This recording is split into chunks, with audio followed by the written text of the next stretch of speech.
Dans la poursuite de notre progression, nous allons voir dans le sous-chapitre 1.2 le rôle de l'acheteur professionnel performant et toujours dans ce qui concerne les enjeux de la fonction achat. Et donc, ce sous-chapitre va se décomposer aussi en deux sous-chapitres. Et dans le sous-chapitre 1.2.1, nous allons voir l'émergence de la gestion des compétences et les achats. Pourquoi? Parce que la compétence via la certification, ce qui reste fondamental, il est important pour vous-même d'ailleurs, qui vous vous êtes lancé dans un cursus de certification, mais aussi cela vous aidera dans la progression et in fine aussi dans l'un des derniers séminaires en ce qui concerne le management des équipes qui est orienté aussi bien sur le développement des compétences des collaborateurs, mais aussi sur la performance de la fonction achat. Donc au programme, nous allons introduire ce point, ensuite aborder les approches même de la notion de compétence, ensuite le développement des compétences par l'apprentissage et poursuivre avec le profil idéal de l'acheteur professionnel performant et voir aussi la notion moderne d'évolution des compétences à travers la certification professionnelle. Donc, pour commencer, nous allons dire qu'une entreprise répond à la satisfaction des besoins et attentes de ses clients tout en produisant un résultat financier qui lui permette son propre développement. Et pour ce faire, elle met en place une stratégie générale de progrès pour son organisation et pour améliorer aussi ses résultats, notamment en se recentrant sur ce qu'elle a défini comme étant ce qu'on appelle le cœur de métier. Aujourd'hui, il est considéré que la part achat représente entre 50 et voire même plus du prix de revient des produits et services des entreprises en fonction de leur secteur d'activité. Nous allons voir cela par la suite à travers certaines études dans certains secteurs d'activité. Donc, en cohérence avec la stratégie générale d'entreprise, la politique achat est devenue un des maillons essentiels de la valeur des processus de conception, de réalisation et de commercialisation des biens et services de l'entreprise. Malheureusement, beaucoup de nos entreprises ne disposent pas de politique d'achat. Et notre souhait, c'est qu'à sortir de cette certification, vous puissiez ancrer toutes ces bonnes pratiques pour être les plus efficients possibles au sein de vos différentes organisations. Donc, cette vision des achats a été notamment décrite par Roger Perrotin en 1999. Il disait qu'en économie de marché, le prix de revient d'un produit, d'une prestation est dicté par le marché. Conséquence immédiate, la seule variable réelle sur laquelle peut jouer l'entreprise pour faire du produit est le coût de revient qui est constitué pour plus de 50% par les achats. L'acte d'achat devient donc stratégique et la compétitivité de l'entreprise dépend du professionnalisme avec lequel il est effectué. Et le rôle de l'acheteur ne cesse depuis là aussi d'évoluer, mais aussi de se spécialiser. Raison pour laquelle aujourd'hui on a plusieurs métiers dans la fonction achat que nous allons voir dans toujours la progression. Donc l'action est mise ici sur la personne même de l'acheteur et particulièrement sur ses capacités à accompagner l'entreprise dans son évolution par la détention de la maîtrise et la maîtrise du savoir. Et ses aptitudes à améliorer et à apprendre seront également un atout inestimable. Et donc d'une façon générale, les évaluations individuelles en achat se font sur la base de trois composantes, un peu comme dans la plupart des métiers, à savoir le savoir-faire, mais aussi le savoir-être. Le savoir et le savoir-faire sont des prérequis quant à une éventuelle convocation à un entretien d'embauche ou même à un entretien d'évaluation, qui sont considérés en fait comme allant de soi et ne justifiant plus de la valeur d'un candidat. Cependant, ils doivent être acquis. Et parmi les acheteurs possédant parfaitement les techniques de base et sachant les mettre en œuvre, certains seront objectivement plus efficaces que d'autres, simplement parce qu'ils auront mieux intégré l'importance du savoir-être, à savoir la communication interpersonnelle, la psychologie, l'écoute, les interactions multiculturelles et tout ça. Et donc, les recruteurs et les managers en achat recherchent aujourd'hui des profils dont la dominante est de moins en moins celle d'un simple négociateur ou passeur de commandes, comme nous le voyons dans nos entreprises, et de plus en plus celle d'un animateur d'équipe pluridisciplinaire, capable de gérer un portefeuille de fournisseurs et de rechercher des solutions qui fourniront toujours plus de valeur ajoutée et de compétitivité aux produits et services de son entreprise. Ce qu'il faudrait noter, c'est que les entreprises ont besoin de cadres doués pour le travail en équipe et ouverts sur le monde et non des forcenés du travail solitaire, comme nous le constatons ici et ailleurs. À cet égard, L'identification des compétences ainsi que leur processus de développement devenu un véritable enjeu pour les organisations et particulièrement les aspects comportementaux et métacognitifs des compétences. Ce qui nous permet d'aborder maintenant la notion sur les approches de la compétence. Ce qu'il faut retenir, c'est que tenter de définir les compétences revient à distinguer trois niveaux d'analyse. Un premier niveau qui est individuel, un second niveau qui est collectif et un troisième niveau qui est organisationnel. Au niveau individuel, au niveau individuel, il faut constater que la notion de compétence individuelle est rattachée à une personne, quel que soit le lieu de sa mise en action, et la compétence professionnelle exercée dans une situation de travail.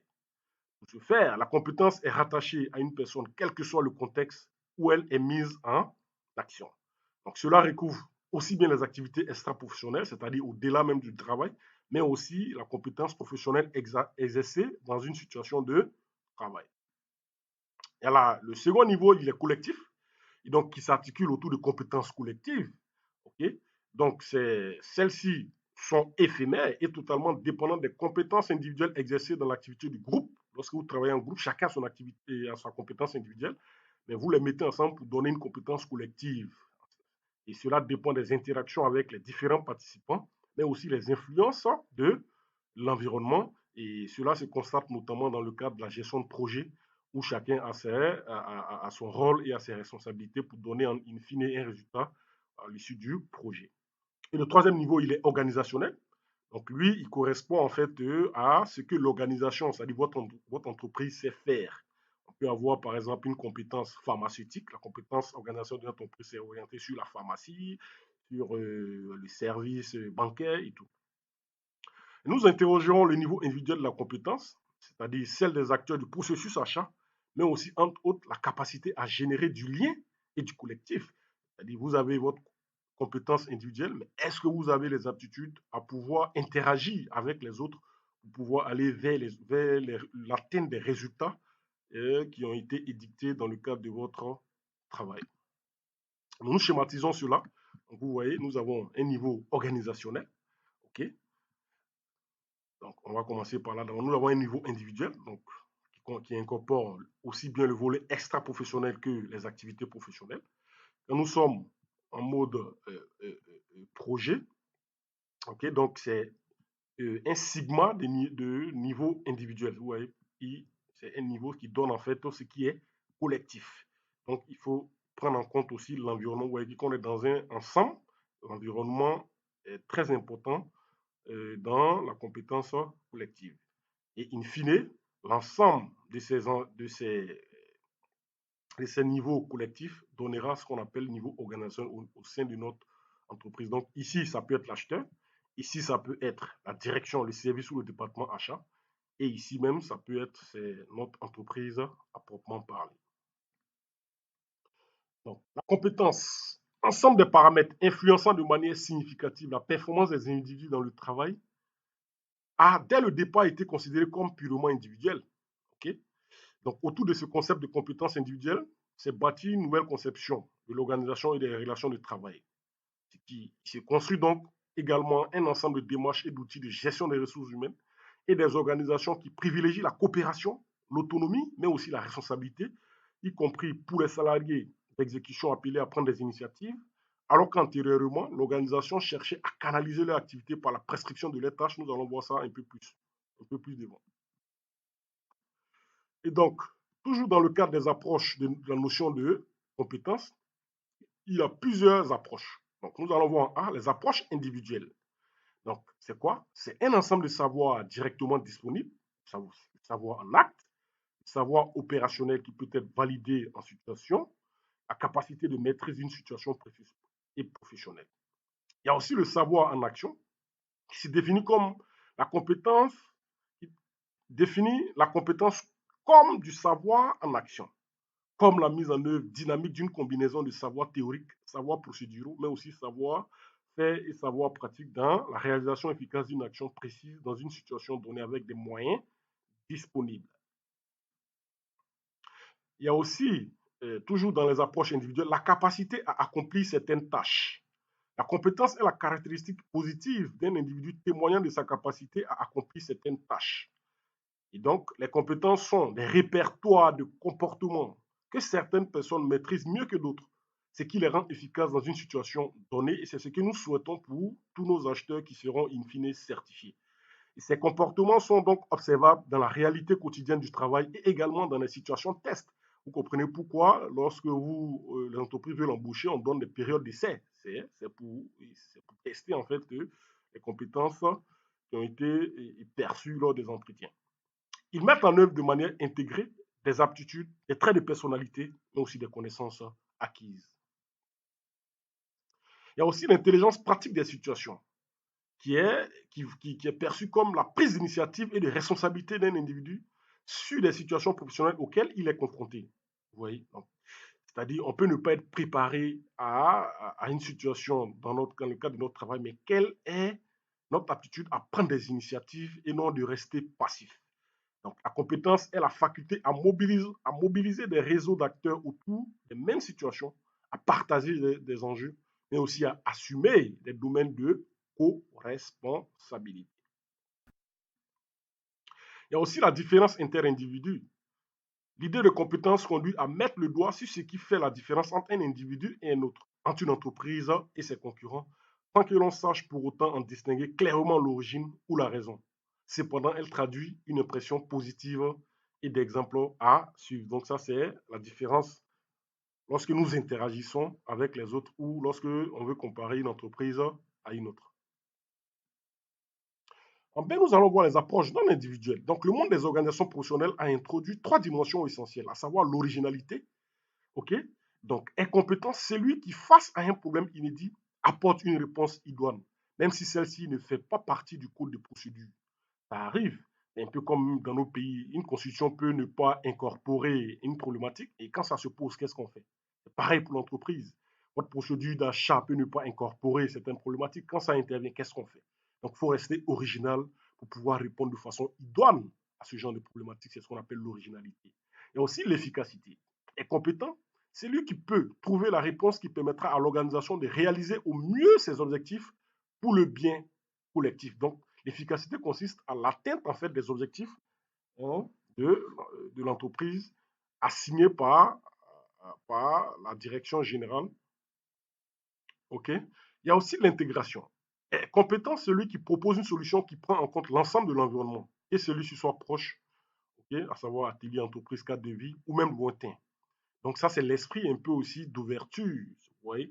Donc on ne reste pas figé dans ce que nous savons faire, mais on est compétent parce qu'on a une vision qui sort de notre cadre habituel.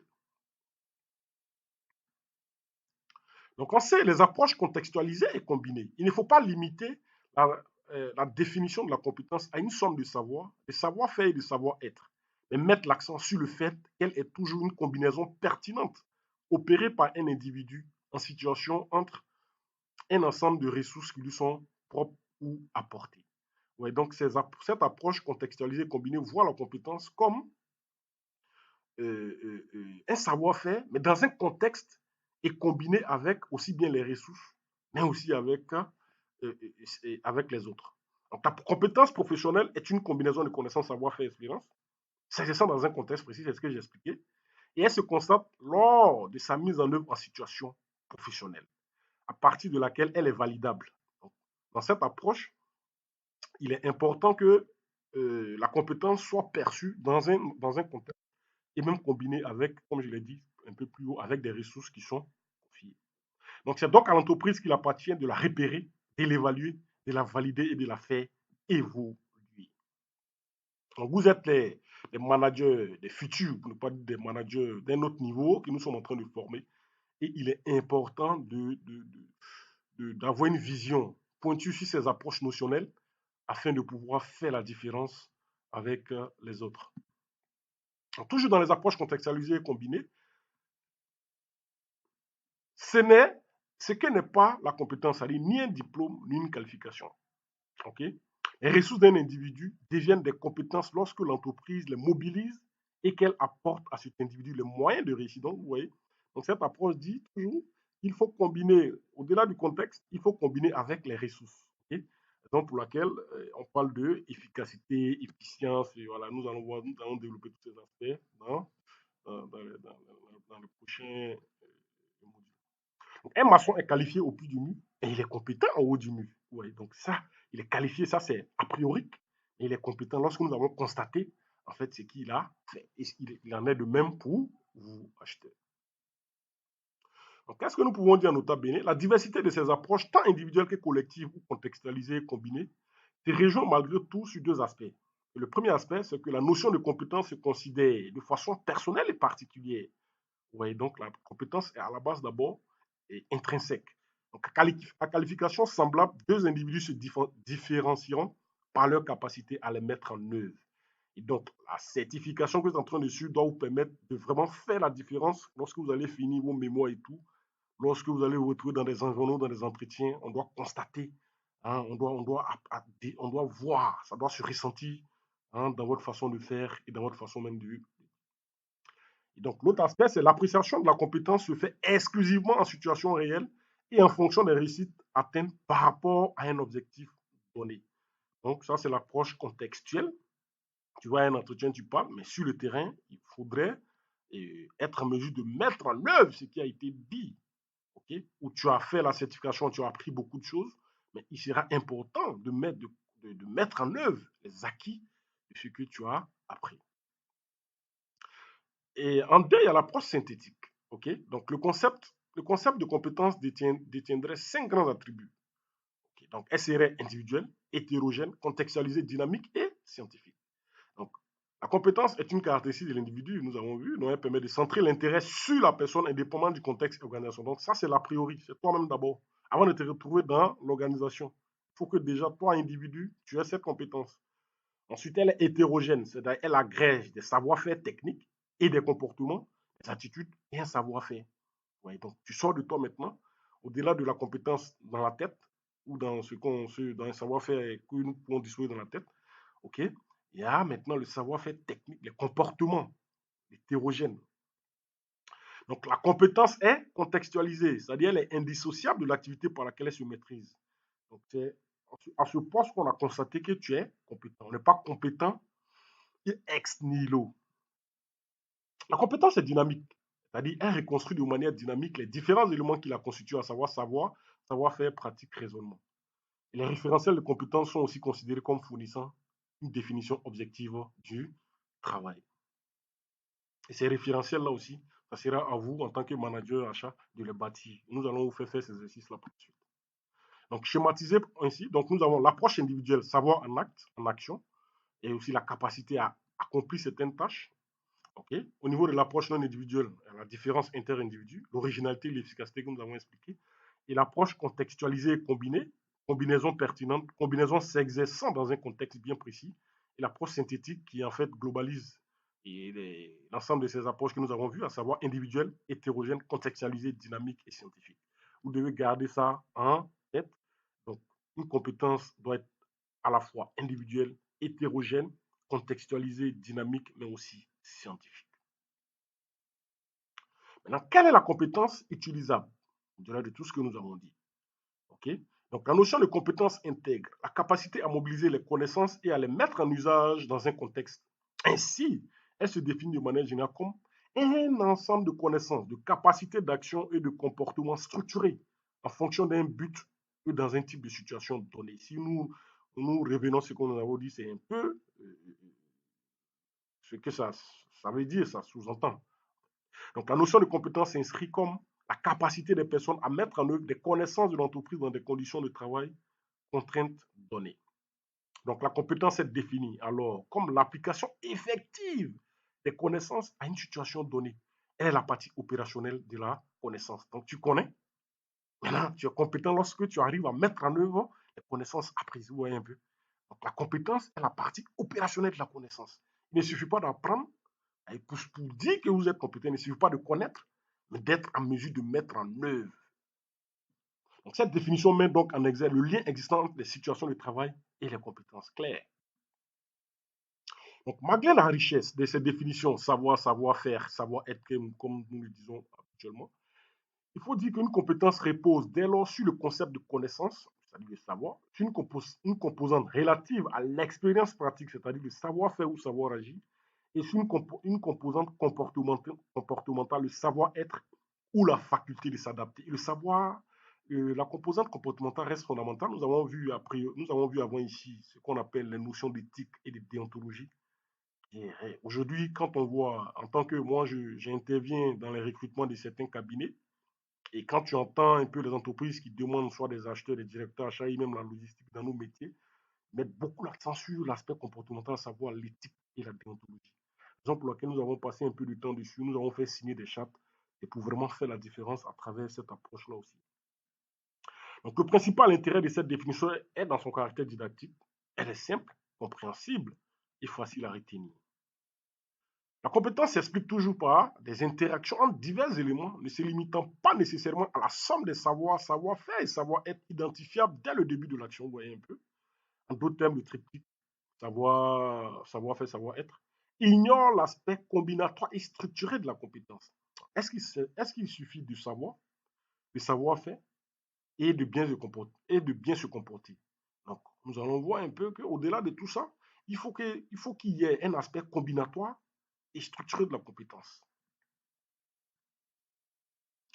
Donc, en prenant en compte l'aspect combinatoire et structuré, il sera plutôt intéressant d'appréhender la notion agir avec compétence dans les situations de travail et faire la différence entre avoir des compétences, agir avec compétence ou être compétent. OK? Donc, cette distinction peut notamment se révéler pertinente lors des entretiens d'évaluation. Quelqu'un doit-il posséder la compétence, agir avec compétence ou être compétent? Car être compétent, ce n'est pas uniquement posséder des compétences, c'est aussi être capable de les mettre en œuvre dans un contexte précis pour atteindre un résultat optimum. La preuve, on fait des recrutements, a priori on dit non, ces personnes ont fini l'évaluation, on dit il est compétent. Maintenant, il rentre, il est recruté, il démarre le travail, on constate, on n'arrive pas à réaliser ce qu'il n'arrive pas à mettre en œuvre. C'est une chose est de savoir, mais une chose aussi est de pouvoir mettre en œuvre. C'est ce qui reste fondamental, c'est ce que les entreprises attendent. Autrement dit, est compétent celui qui atteint ses objectifs en sélectionnant et combinant l'ensemble des ressources les plus adéquates. La sélection et la combinaison de ces ressources sont le fruit de l'interprétation personnelle même de l'individu. Donc, il sera mieux de raisonner en termes de combinatoire. OK, comme je l'ai dit précédemment. L'individu puisant un ensemble d'éléments pertinents dans une sorte de répertoire de ressources pour les combiner. Il ne sert alors à rien d'avoir des compétences si l'individu ne sait pas agir avec compétence. Vous voyez? Donc, pour cela, nous voyons ces trois pôles de conditions cumulatives qui sont nécessaires pour être compétent. Il faut savoir agir. OK? Donc là, on va vous certifier, on vous donnera le savoir agir. Vous allez vous retrouver dans un environnement. Est-ce que l'environnement vous permet d'agir? Donc le pouvoir agit. Et même si le pouvoir agit, a droit de citer, est-ce que vous-même vous voulez agir? Vous pouvez ne pas vouloir agir. On peut vouloir agir, soit parce que nous sommes bien rémunérés ou parce que nous avons un objectif précis. On peut ne pas vouloir aussi agir pour une raison ou une autre. Donc ces trois pôles-là de ce triangle-là restent vraiment à bien regarder de près. Donc, le savoir agir relève d'un processus pour lequel une démarche d'analyse permet d'apprendre les ressources personnelles, c'est-à-dire en termes de connaissances et autres, et extérieures de l'individu. Les situations professionnelles type les résultats attendus qui seront les réponses à une situation professionnelle donnée. Donc, ça, c'est le savoir agir, la connaissance et tout. Le pouvoir agir, il s'agit ainsi du contexte organisationnel rendant possible la prise de décision des responsabilités de l'individu. Nous constatons qu'il y a beaucoup de choses aussi que nous allons dire. Et effectivement, quand les acheteurs, pour ceux qui sont dans la certification, ceux qui sont à des postes de management, dans des postes de direction, il sera plus simple pour eux lors de la précédente promotion. Il y avait un directeur qui a facilement mis en œuvre certaines approches vues et c'était très bien pour lui. Il a même progressé. Par contre, les acheteurs simples qui avaient des directeurs qui dépendaient de certains directeurs achats, n'ayant pas de base achat de connaissances, mais qui sont arrivés et qui n'ont pas voulu se former, qui ont plutôt géré les directions ou les départements avec autorité, ont eu beaucoup de problèmes, ont eu maille même souvent à partir. Mais il faut voir plus loin. Il ne faut pas se limiter à un fait aujourd'hui. Un homme, ça voit plus loin. Il ne faut pas, comme aujourd'hui, ça ne marche pas, mais on n'est pas une entreprise. On peut partir aussi d'une entreprise, donc il ne faut pas se décourager. Donc le contexte organisationnel aussi nous permet de voir est-ce que je peux bâtir ici une stratégie achat, est-ce qu'ici je peux faire cela, ça reste aussi important. Et à côté, on a le vouloir agir qui est synonyme de motivation. Et cette dernière qui permet d'agir avec compétence et de situer l'individu en fonction de l'excellence et de la réalisation de ses objectifs. Donc, la motivation du manager à faciliter ou non l'expression et le développement des compétences de l'individu est également un élément à prendre en compte dans l'action avec compétence. Ouais, un peu le vouloir, la motivation, on peut tuer ta motivation. Tu vas beau te certifier, tu vas beau avoir des... Mais si tu as un manager qui a une autre façon d'agir, il peut tuer la motivation en toi. Mais comme je l'ai dit, il faut rester toujours tourné vers l'avenir et ne pas se laisser, ne pas penser comme aujourd'hui ça ne marche pas. Non, il faut souvent aussi penser à des voies et moyens qui peuvent faciliter le pouvoir agir. Tout est une question de comportement. Donc, dans cette perspective, l'objectif des ressources humaines dans le schéma classique de l'entreprise est d'obtenir une adéquation optimale entre le niveau de compétence du salarié et celui requis pour chaque emploi. Elle s'y emploie par le biais de plusieurs leviers que sont l'évaluation, la rémunération, la gestion prévisionnelle des emplois et des compétences, la formation, la gestion des carrières, mais aussi la mobilité intermétier. Tout ça, vous voyez, quand les ressources humaines font mettre en place cela, c'est pour faciliter toujours la motivation, parce qu'à un moment donné, le travail peut devenir routinier. Ok? Donc l'enrichissement des tâches, la mobilité, tout ça, c'est aussi en management, c'est des facteurs de motivation. Donc, dans toujours l'aspect des compétences utilisables, il faudra croiser ce qu'on appelle les aspects techniques, qui sont les compétences inhérentes au poste lui-même, à sa qualification, à la technicité qu'il requiert, et savoir concrétiser des données, les décliner en réalisation et action, traduire les... Donc tout ça, c'est les aspects techniques de la compétence. Ensuite, les aspects comportementaux et sociaux, qui sont les éléments liés à l'individu en termes de comportement, d'implication, de motivation et même voire de potentialité. Vouloir s'engager collectivement, être dans une démarche de progrès collectif, développer une aisance relationnelle, tout ça, c'est des aspects comportementaux et qui restent vraiment assez et fondamentaux. Et enfin, les aspects cognitifs, voire métacognitifs des compétences. Ils peuvent se définir comme la conjugaison des informations et des savoirs, la coordination des actions, la recherche de solutions nouvelles, le savoir apporter innovation et créativité, le savoir conceptualiser de façon idoine. Ils peuvent se définir comme la capacité à réfléchir. Et c'est ce qui reste fondamental pour nous lorsque nous avons pensé à mettre en place ces cursus de certification. Et de pouvoir permettre à ceux qui vont suivre nos formations de sortir des sentiers battus, des 2 ou 3 performances, de montrer aux entreprises qu'ils ont la capacité à créer, qu'ils ont la capacité à réfléchir, qu'ils ont la capacité à agir dans le cadre de l'amélioration continue des processus, dans le cadre de l'amélioration continue des procédures et autres, afin de pouvoir se différencier du vulgum pecis des, des professionnels de ces métiers. Donc, nous retenons comme définition de la compétence qu'il s'agit de la capacité reconnue pour un individu à mobiliser et combiner des ressources personnelles et externes, à savoir-faire, comportement, réseau de personnes, etc., dans une situation professionnelle donnée en fonction d'objectifs à atteindre. Gardez cela en tête. Et nous lions indissociablement le savoir et l'action en situation. L'intérêt de cette approche est de décrire la compétence en tenant compte de sa nature, ses conséquences et son double statut cognitif et social. Donc, pour cela, nous allons aussi présenter en fait des caractéristiques de la compétence. Une compétence, quelles sont les caractéristiques de la compétence? La compétence a un principe de spécificité. C'est-à-dire la compétence est un attribut de la personne. OK? Un principe d'action. La compétence se construit dans l'action. C'est l'action qui te permet de faire des erreurs, apprendre. C'est l'action qui te permet de voir les difficultés, d'appréhender les défis. La compétence a un principe de finalité. La compétence s'exerce en fonction d'un objectif à atteindre. Être compétent implique d'avoir démontré une capacité à faire et à posséder des connaissances en vue de la réalisation d'un but à atteindre. Référer ainsi à la réussite, la compétence est inséparable à la performance, qui n'est rien d'autre que l'action réussie dans un contexte donné.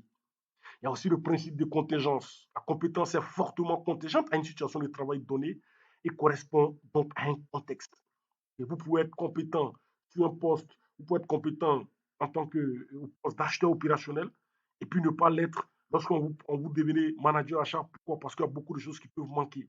En effet, des personnes qui possèdent des connaissances ou des capacités peuvent ne pas savoir les mobiliser de façon pertinente en situation de travail. Cela reste fondamental Par conséquent, c'est la situation qui révèle les compétences réelles détenues par l'individu. Vous voyez un peu?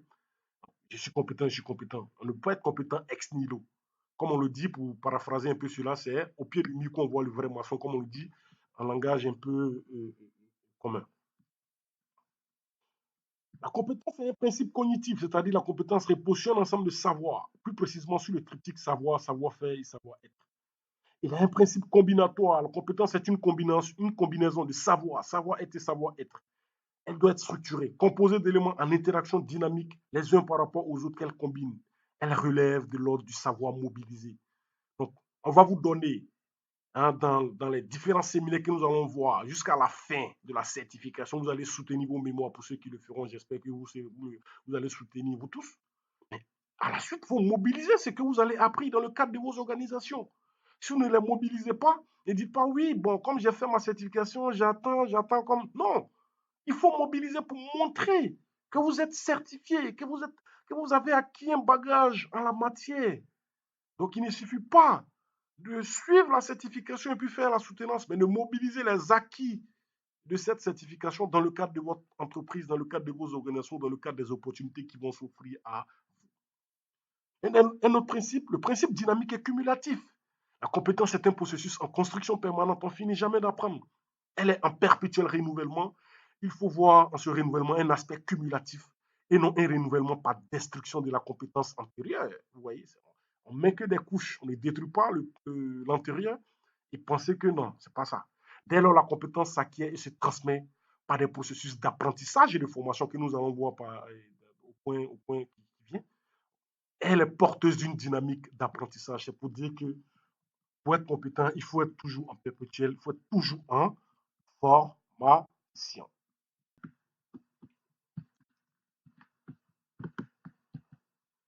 Donc, un autre principe, c'est un principe de visibilité et de reconnaissance. La compétence doit être reconnue par le regard d'autrui pour acquérir une certaine crédibilité. Elle est un construit social. Donc, pour être compétent, on est compétent aussi, c'est grâce au regard, c'est grâce au regard d'autrui qu'on arrive à savoir si nous sommes compétents. Quand il dit autrui, ça peut être l'organisation, ça peut être notre patron, ça peut être qui d'autre. Vous voyez? Donc, il faut que la compétence doit être vraiment reconnue. Et cette certification, c'est ça, c'est la reconnaissance aussi, a priori. Maintenant, il faut mobiliser ça pour démontrer en interne au sein de vos organisations, pour montrer que vous êtes des acheteurs et pas comme les autres. Il y a aussi le principe de régularité.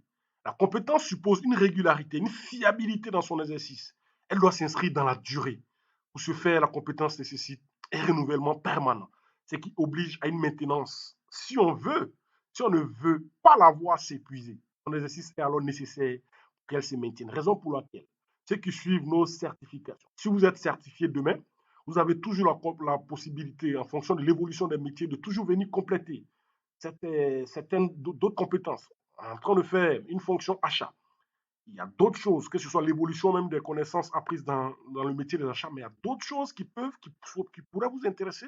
Et nous sommes disposés à vraiment vous rendre incontournable dans le secteur. Quand vous dites que vous êtes certifié, acheteur certifié, ça doit se ressentir aussi bien dans votre approche, mais aussi bien au sein de vos organisations. Okay, donc, on ne finit jamais. Voilà pourquoi on parle de la connaissance, la formation à vie. Donc, nous arrivons maintenant au niveau de l'apprentissage. Ouais, on a parlé de la compétence, mais comment développer la compétence? Mais elle se développe par l'apprentissage. Donc, le processus d'apprentissage est à distinguer des compétences acquises qui sont sa conséquence. Car c'est l'apprentissage qui produit la compétence. Mais tu n'apprends pas. Comment tu peux être compétent? À travers la chaîne de transformation des données, le développement des compétences est créé de façon dynamique par l'apprentissage. Qu'il s'agisse d'apprentissage individuel ou organisationnel, ils sont considérés tous deux comme complémentaires dans le développement de l'individu et la contribution à la performance de l'entreprise. L'apprentissage individuel fonde l'apprentissage organisationnel qui, à son tour, nourrit l'apprentissage individuel. Rappelez-vous du schéma que je viens de présenter. Donc, pour dire qu'une organisation est performante, c'est parce qu'il y a des entités, et dans ces entités, on a des individus. C'est grâce à la compétence de ces individus qu'on arrive à remonter à la compétence organisationnelle. Autrement dit, compétences et apprentissage ne peuvent s'envisager séparément, mais doivent être systématiquement approchés dynamiquement dans leur interaction. Donc, pour être compétent, il faut voilà un peu ce qu'on veut dire. Donc, envisager le processus de création et de développement des connaissances nous amène à considérer la profondeur des changements de ces connaissances. Leur approche se base sur différentes notions que sont les routines et les théories d'action. Notons que la notion générique routine englobe les formes, les règles, les procédures, conventions, stratégies et technologies à partir desquelles se bâtissent et opèrent les organisations, c'est-à-dire vos procédures, hein, tout ce que vous avez. Ça, c'est ce qu'on nous n'entend pas, la routine. Et une théorie d'action se définit comme des connaissances qui ont l'avantage d'inclure les stratégies d'action, c'est-à-dire les valeurs qui gouvernent le choix de stratégie et les paradigmes sur lesquels elles reposent.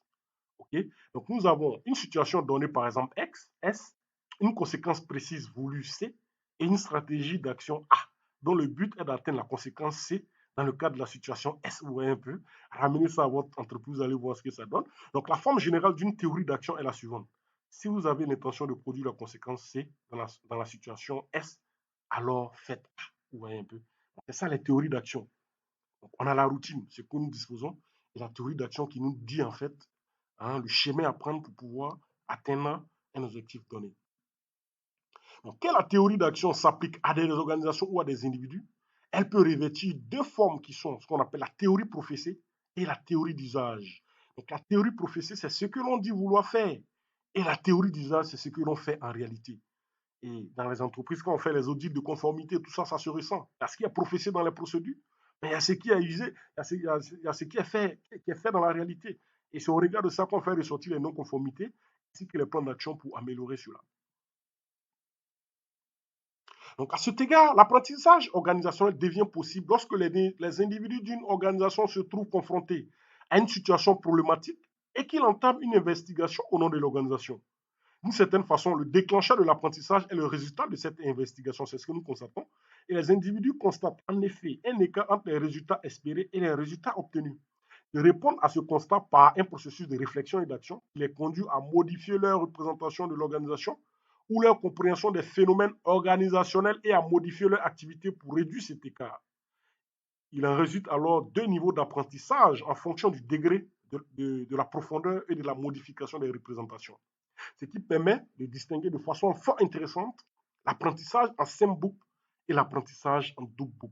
Vous voyez, tout ça, j'aborde ces aspects, j'ai décidé d'aborder ces aspects parce que c'est un niveau supérieur de formation. L'aspect conceptuel, c'est pour vous permettre vraiment de pouvoir bâtir des directions achats performantes. Donc, vous devez maîtriser l'aspect conceptuel de ce qui fonde même une organisation achat performante. Donc, l'apprentissage en simple book, nous avons nos cas de référence, nos procédures, nos cas de référence. On pose des actions, on a des résultats, on n'est pas content, on pose des corrections, notamment sur les actions ou même nos comportements. OK? Par contre, l'apprentissage en double book, on a notre cadre de référence, on pose des actions, OK? On a les résultats, on n'est pas content, on va chercher à corriger les comportements ou les actions, c'est-à-dire soit si c'est l'appel d'offres, si c'est voilà, l'évaluation des fournisseurs, oui, on n'est pas content, donc on va regarder. Mais on va chercher, au-delà on va chercher à voir est-ce qu'on peut poser des corrections sur notre cadre de référence. C'est ce qui reste fondamental. Mais pour poser des actions sur le cadre de référence, il faut que vous ayez toute la compétence qu'il faut. Raison pour laquelle il est bien de se certifier pour apprendre des connaissances un peu plus profondes, un peu plus pointues. Donc, si l'apprentissage en simple book est opérationnel et surtout adaptif, l'apprentissage en double book va au-delà puisqu'il suppose un questionnement sur les normes et le cadre de référence qui ont motivé l'action, favorisant ainsi les approches innovantes. Vous voyez, donc il ne suffit pas de faire des appels d'offres, de valider des fournisseurs, et puis bon, attendre forcément que les qualiticiens viennent vous dire non, vous devez être en mesure vous-même de dire aux qualiticiens, voilà, est-ce que dans notre procédure, voilà. Et lorsque vous allez être en mesure d'apporter l'innovation, d'avoir l'esprit de créativité, que ce soit les qualiticiens, que ce soit vos directeurs, que ce soit, ils verront que vraiment, il y a de la matière. Et c'est ce que j'attends de vous. C'est ce qu'on attend de vous lorsque vous sortirez de notre cursus, de notre parcours certifiant. Donc, ce second type d'apprentissage apporte une transformation des cadres généraux de référence avec ceux sur lesquels le sujet a agi initialement. Ce processus de réflexion entraîne avec lui un changement d'attitude et de comportement, change d'orientation. Toutefois, un troisième type d'apprentissage ou encore l'apprentissage en type book existe pour souligner la possibilité d'apprendre sur sa propre façon d'apprendre ou apprendre à apprendre et à tirer les leçons de l'expérience. Et c'est ce qui est fondamental, c'est ce qui va vous faire, c'est ce qui va vous différencier des autres. Donc, voilà comment se présente l'apprentissage en tripbook. Donc, c'est la remise en cause, en fait. Donc, au-delà de l'apprentissage en double book, nous pouvons corriger même nos normes, mais on se remet en cause. Donc, processus, stratégie d'apprentissage. Et cette remise en cause peut même provenir à des benchmarking. Cette remise en cause peut provenir des apprentissages approfondis comme vous êtes en train de faire dans le cadre de cette certification.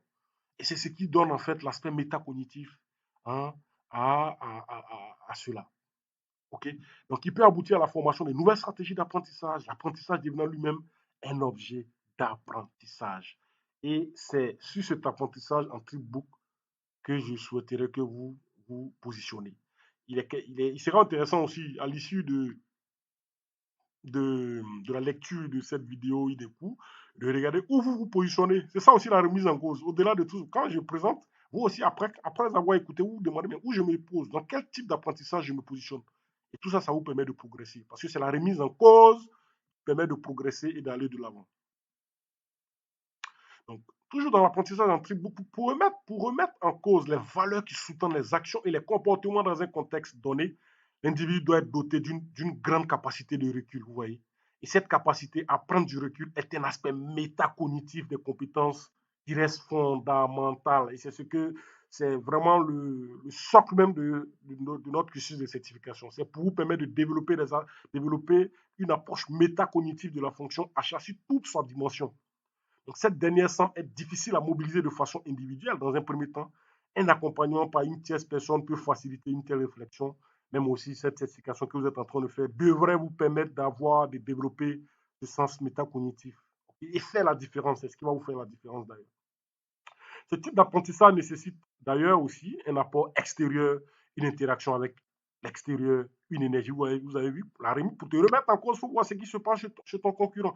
Pour te remettre en cause, il faut voir ce qui se passe chez les autres. Raison pour laquelle aussi, lorsque nous auditons, nous diagnostiquons les environnements, nous constatons, est-ce que les acheteurs appartiennent à des réseaux professionnels? Dans le cadre de ce réseau professionnel que nous avons créé là d'Alci, il est bien de vous rapprocher des autres pour regarder ceux qui sont dans votre secteur d'activité, comparer les risques. C'est la remise en cause. Nul ne saurait vivre en vase clos. Donc, il implique, l'apprentissage en tripbook implique un état d'esprit différent, car il ne s'agit pas d'essayer de faire coller une idée nouvelle à nos références, mais bien de capter cette idée nouvelle, des aspects inédits qui nous apprennent à voir différemment et parfois autrement les choses, et donc en retour à penser différemment. Si tu penses comme les autres, tu seras dans ce qu'on appelle le vulgum pecis. Si tu penses différemment, hein, tu sors du lot. Donc, cet apprentissage en tribook est d'autant plus complexe que chacun tend naturellement à interpréter l'information en fonction de ses propres préférences et expériences. Notre interprétation, voire la création de sens, est donc liée à notre vécu, mais l'est également aux apports extérieurs, c'est-à-dire le dialogue, par exemple. Donc, c'est dans ce troisième type d'apprentissage que nous pouvons parler de compétences métacognitives. C'est la remise en cause. Et en remettant en cause nos valeurs, nous mobilisons le méta, car nous modifions nos repères sociaux, moraux, culturels et éthiques. L'apprenant s'émancipe des routines organisationnelles et est capable de recréer une compétence nouvelle. Faites-le, suivez cette voie et vous me direz. Hein, vous me direz. Cette dimension est cruciale dans le cadre de développement de compétences des acheteurs, puisqu'elle permet ainsi à l'individu de mieux cibler ses besoins et mieux maîtriser ses propres apprentissages. Donc, en termes de compétences, la capacité à développer une vision systémique de son environnement nous semble la voie à privilégier pour tous les managers. De même, un manager ne devrait pas uniquement se comporter comme un gestionnaire de portefeuille, mais donner un sens à l'activité de chacun de ses collaborateurs. Et pour avoir cette aptitude à donner du sens à l'activité de ses collaborateurs, c'est effectivement cet aspect métacognitif, la remise en cause perpétuelle. En ce sens, l'apprentissage et le développement des compétences se révèlent décisifs car ils révèlent simultanément de l'appropriation des connaissances et de la construction de la personne. C'est les deux combinés qui feront de vous des managers achats hors pair, hein, dans cet environnement où la fonction achat est aussi jeune et en nette construction. Donc, cela nous permettra en 4 de regarder maintenant le profil idéal de l'acheteur professionnel performant. Donc, le rôle des achats devient de plus en plus stratégique pour la suivi des entreprises. De fait, le métier d'acheteur s'est considérablement enrichi Il intègre de nouvelles approches fondamentales liées à l'évolution des mentalités, des méthodes d'organisation et témoigne de la détermination des entreprises à demeurer compétitives face à la concurrence internationale. Dans ce contexte en pleine évolution, le nouveau manager achat doit être capable d'amener son équipe vers une nouvelle pratique du métier. C'est ce que nous attendons de vous. Et l'acheteur doit avant tout être un homme, une femme de communication dotée d'un esprit curieux et ouvert. Donc, le profil de l'acheteur qui devrait nous intéresser est celui des achats stratégiques. Il est aussi celui que chassent les experts lors de leur session de recrutement, celui auquel tendent les acheteurs seniors et enfin celui auquel aspirent les acheteurs juniors. Il est important pour garantir la performance de l'acheteur au-delà de l'évaluation habituelle des gains qu'il se focalise sur une remise en question permanente de ses actions et de sa capacité à communiquer efficacement dans l'entreprise pour se faire comprendre, mais aussi pour faciliter l'interagissement avec les autres. En plus des compétences techniques, c'est-à-dire veille, appel d'offres, évaluation des fournisseurs, les entreprises recherchent des acheteurs capables de mixer créativité stratégique, intelligence tactique et pilotage, intelligence tactique de pilotage et adaptation à l'interne, mais aussi à l'externe, parce que vous savez que notre métier interagit beaucoup avec l'interne, mais aussi avec l'externe. Du fait de son activité transversale, il lui faut acquérir de solides connaissances et capacités professionnelles dans les domaines divers et en perpétuelle évolution qui vont de la technique à la fabrication, en passant par le commercial, le marketing, l'économie et autres. Bien sûr, il est toujours attendu de lui une capacité à négocier avec les fournisseurs, mais au-delà de cette mission initiale, l'acheteur est de plus en plus impliqué en amont du processus achat. En interne, par exemple, il participe à la conception des produits en apportant sa connaissance des marchés fournisseurs et de l'environnement économique aux équipes de développement. On a, vous allez, si vous pouvez vous retourner dans les, comment on appelle ça, les productions écrites, c'est ce qu'on attendait en fait. Comment est-ce que l'acheteur peut contribuer à l'innovation? Il contribue parce qu'il capte, grâce à son contact avec le marché fournisseur, il arrive à capter les informations qu'il véhicule au sein de son organisation. Par ailleurs, il est aussi spécialisé dans l'environnement externe de l'entreprise. Il doit alors assurer un rôle de veille technologique et économique afin de garantir à son entreprise innovation et compétitivité. Ouais, la fonction achat, l'histoire de 2, 3 proforma, tout est urgent, il faut sortir de là si vous voulez vraiment mettre en œuvre, mettre en exergue cet aspect métacognitif qui va faire la différence entre vous et les acheteurs maison, c'est-à-dire des gens qui sont tombés sur le métier et qui n'ont pas voulu se former. Il existe pour ce faire 3 aspects des compétences. On a vu les aspects techniques et les aspects techniques des compétences du savoir-faire, les aspects comportementaux des compétences, c'est-à-dire le savoir-être, mais les aspects aussi métacognitifs, la capacité à contrôler son activité cognitive, notamment pour se sortir d'un contexte précis et prédéterminé afin de développer des solutions nouvelles. Vous voyez, c'est de ça qu'il s'agit réellement. C'est de ça qu'il s'agit. L'aspect métacognitif, c'est ce qu'on attend de nos acheteurs qui seront certifiés. La capacité à pouvoir prendre du recul, la capacité à se remettre en cause, la capacité à pouvoir créer, innover, la capacité à valoriser ce qu'on a fait vis-à-vis de son entreprise. C'est ce que nous attendons de vous au sortir de ce parcours certifiant. Et non les 2, 3 proformas et les urgences à répétition. Donc, les compétences recherchées les plus citées chez l'acheteur, quel que soit le secteur d'activité, nous avons les aspects techniques des compétences, entre autres, sourcing, négociation, mise en place des contrats cadres, suivi des contrats. Les aspects comportementaux, sens de l'écoute, de l'organisation, du service, l'humilité, la patience, l'honnêteté, la curiosité. Et les acheteurs d'aujourd'hui et de demain, qu'est-ce qu'on attend d'eux? C'est l'aspect métacognitif, à savoir l'empathie, la prise de recul, l'assertivité, la proactivité, l'esprit de synthèse, le leadership, la capacité d'influence et l'ouverture d'esprit. Oui, c'est ce qu'on attend. Bon, ouais, ce métier, il est un peu jeune, mais vous qui avez pris la responsabilité de vous certifier, Dieu voulant, dans les années à venir, vous allez dire, bon, ok, Dieu merci que vous avez pris le taureau par les cornes très, très rapidement.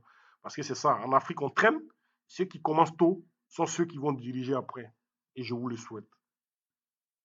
Donc, les caractéristiques d'un acheteur idéal, ouais, l'acheteur est au milieu de plusieurs compétences, il doit développer beaucoup de choses, il doit être passionné, il doit être diplomate, il doit avoir le sens du travail de l'équipe, l'art de négocier, il doit avoir un esprit tourné vers les résultats, Il doit être intègre, il doit avoir le sens de l'analytique.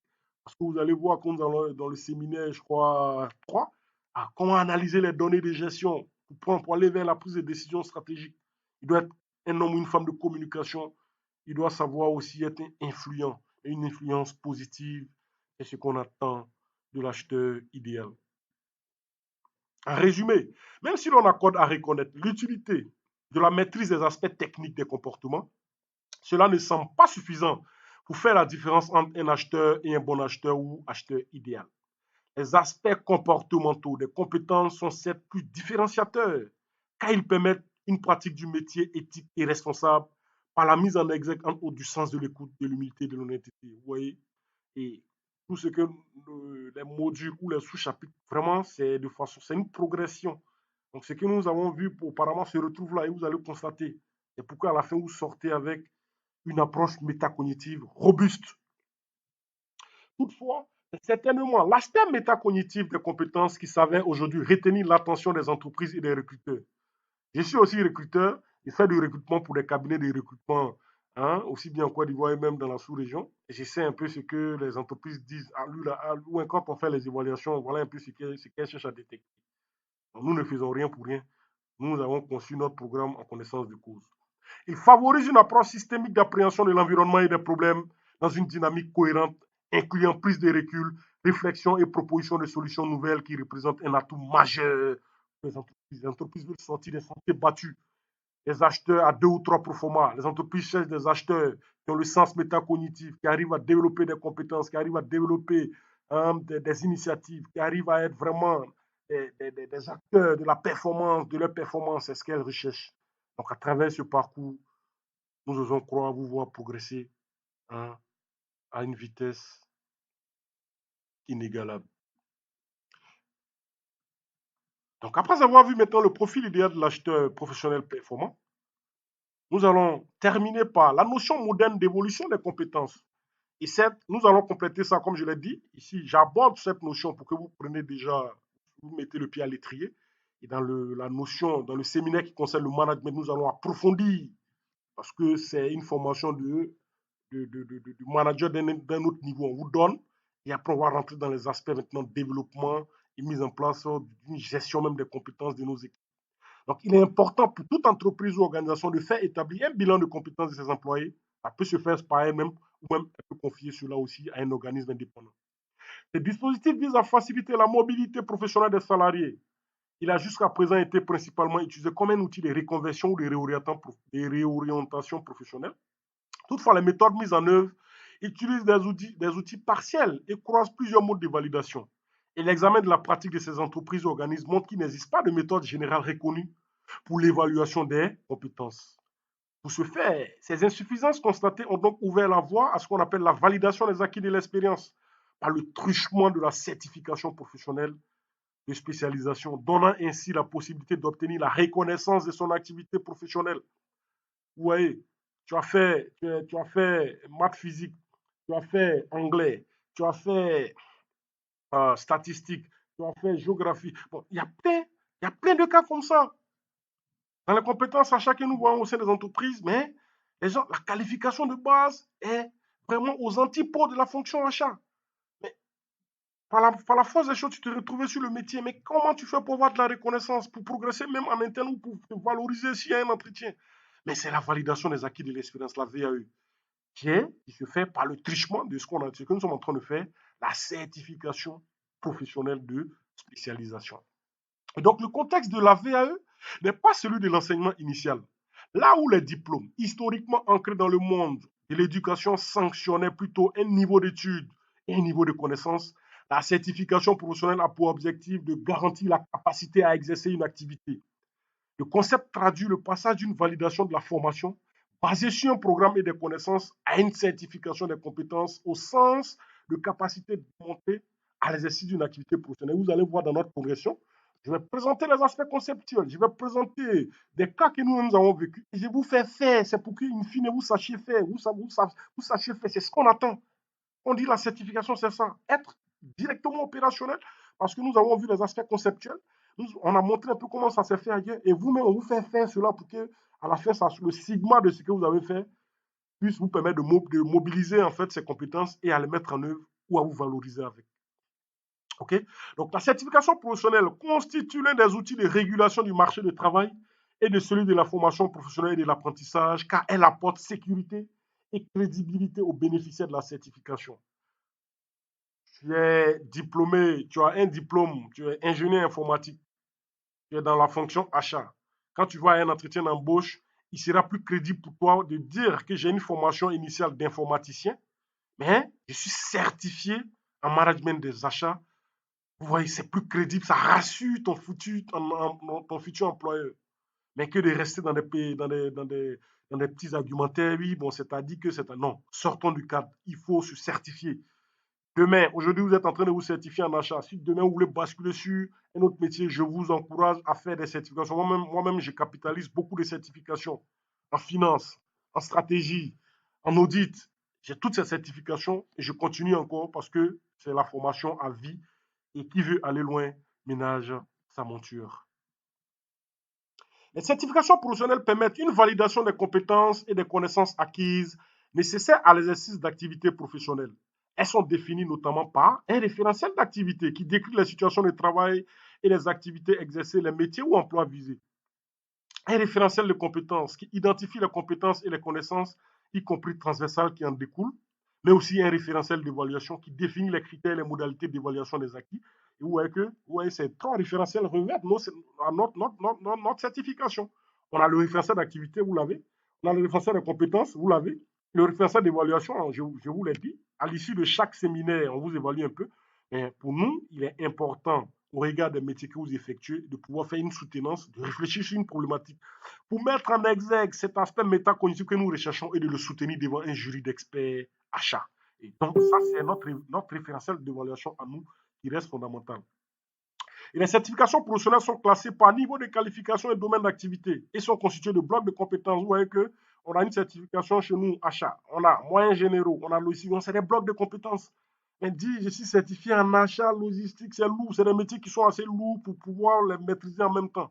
Raison pour laquelle nous les avons détachés par bloc de compétences selon les standards de la veille au niveau international. Ensemble homogène et cohérent de compétences contribuant à l'exercice autonome d'une activité professionnelle et pouvant être évalué et validé. Et le cadre standard des certifications professionnelles définit des niveaux de qualification. Un premier niveau qui correspond à la maîtrise de savoirs de base pouvant contribuer à l'exercice d'une activité professionnelle. Un second niveau de maîtrise de compétences relatives à l'exercice. Donc, le premier niveau, c'est dans ça que nous sommes.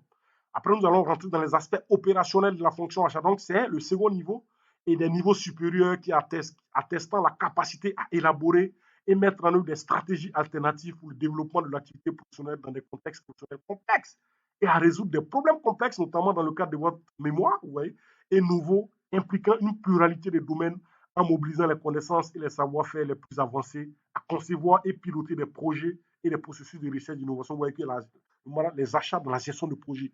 Donc, nous avons conçu notre programme en se basant sur les standards au niveau international et nous osons espérer que vous allez arriver à la soutenance et que nous aurons l'opportunité de vous certifier et de valider l'ensemble de ces acquis-là d'ici au mois de novembre, Inch'Allah. Donc, pour chaque niveau de qualification, le niveau de gradation des compétences et les descripteurs associés sont définis. Donc, il y a la complexité des savoirs associés à l'exercice de l'activité, le niveau de savoir, mais aussi le degré de responsabilité et d'autonomie au sein de l'organisation. Les certifications acquises par les titulaires permettront par ailleurs d'attester et de mettre en visibilité les blocs de compétences dans une logique d'employabilité et d'accès à la qualification. Simplement qu'après, à l'issue de cette certification, vous pouvez être auditeur achat. Parce que quand on dit l'audit, c'est un ensemble de compétences. Mais simplement qu'avec ça, vous pouvez travailler dans n'importe quel cabinet, même chez Ivoris, en tant qu'auditeur, parce qu'il y a un aspect, il y a un bloc de compétences relatif à l'audit de la fonction, au diagnostic et à l'audit de la fonction achat. C'est ce qu'on appelle le bloc de compétences. Enfin, l'un des intérêts majeurs de la détention par un salarié d'une certification professionnelle réside dans la possibilité de la reconnaissance des niveaux de qualification et par conséquent de rémunération. La définition des certifications en adéquation avec les évolutions du marché du travail devrait avoir pour effet de faciliter la reconnaissance et la qualification des salariés dans la relation de travail ainsi que les négociations salariales dont l'objet est notamment de prendre en compte l'évolution de la qualification contractuelle des salariés. Il y a beaucoup de cas comme ça, beaucoup d'exemples qui fusent. Il a fait du droit, il se retrouve gestionnaire de stock, il ne peut pas évoluer, donc son salaire n'évolue pas. Et on est contraint, il réclame, on lui dit, mais attends, toi, tu as fait du droit, tu es là. Oui, donc, c'est ça, en fait, ça l'esprit de la VAE. C'est de pouvoir te dire, bon, ta formation initiale, ta qualification aujourd'hui professionnelle est vraiment authentique pour ta qualification personnelle. Comment on peut créer la jonction? On crée la jonction à travers la validation des acquis de l'expérience qui vient bonifier.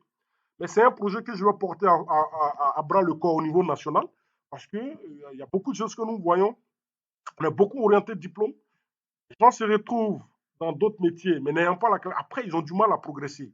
Et si nous mettons en place des réformes qui vont vraiment donner plus de valeur aux certifications professionnelles, c'est ce qu'il le faut d'ailleurs. Ça va permettre à beaucoup de nos frères et sœurs qui stagnent à des postes depuis 15 ans, 20 ans, même 25 ans, de pouvoir aller plus loin. Et ça, c'est un projet personnel et que je vais entamer dans les mois à venir. Toutefois, la prise en compte par l'entreprise de la certification détenue par un salarié ne relève pas d'un principe d'automaticité. Ne vous dites pas, comme je suis certifié achat chez Waris Bayer, donc de facto, tu vas montrer à ton entreprise pour dire que ton salaire doit grimper ou tu dois avoir un poste. Non, il faut savoir mobiliser aussi, il faut savoir, il y a le savoir-faire. Quand on a une compétence ou quand on a une façon de faire, et non dit, ce n'est pas systématique, ce n'est pas automatique. On vous donne, la plus belle femme, ne pouvant donner que ce qu'elle a, on vous donne ce qu'on peut.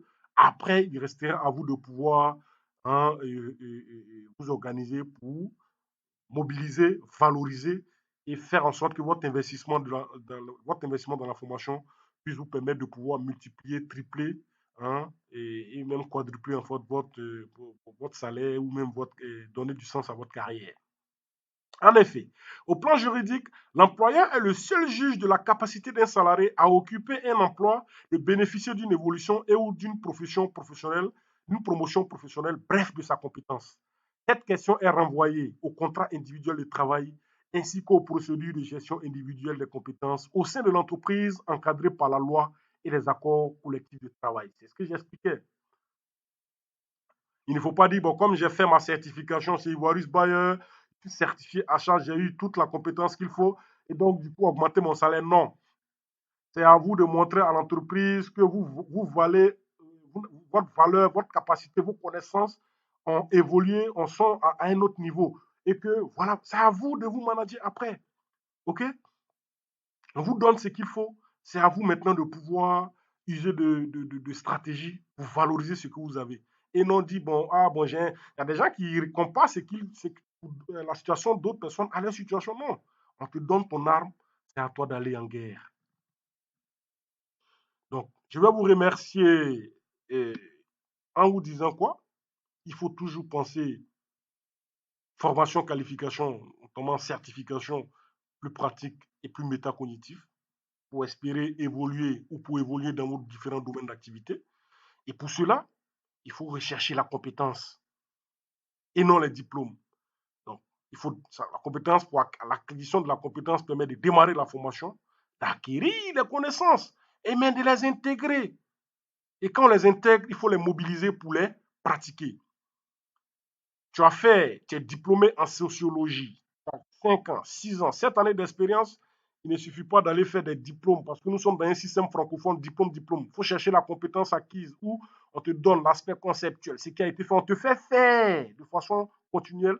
Tu ressors avec un ensemble de bagages et que tu arrives à mobiliser après. C'est ça la compétence. Mais sorti des aspects diplôme, diplôme, où finalement tu ne sais pas ce que tu sais faire, tu dis simplement que tu as un diplôme. Et je vous encourage à toujours bâtir, à toujours courir derrière la compétence jusqu'à la fin de vos derniers jours. Nous tous d'ailleurs. Et donc, quand on est compétent, vous voyez, on est serein, on est bien préparé, on a la connaissance et la lumière. La compétence nous donne de la lumière sur notre carrière professionnelle et sur tout ce que nous voulons aussi désirer. Tout cela passe par de suivi, de sérieux de ce cursus de certification pour in fine soutenir votre mémoire professionnelle de spécialisation afin de pouvoir être certifié, c'est-à-dire être reconnu comme tel aussi bien ici qu'ailleurs. Et il ne faut jamais oublier cette citation de Philippe Bloch qui disait qu'investir dans la formation, c'est conjuguer au présent, mais aussi au futur, le souci des hommes et le souci des résultats. Nous avons accompagné beaucoup de personnes qui ont fait des investissements dans la formation, dans l'accompagnement, mais qui ont vu après leur carrière professionnelle s'accélérer, tout ont vu leur salaire hein, aller du simple au double. C'est ce que nous attendons de vous et je vous remercie.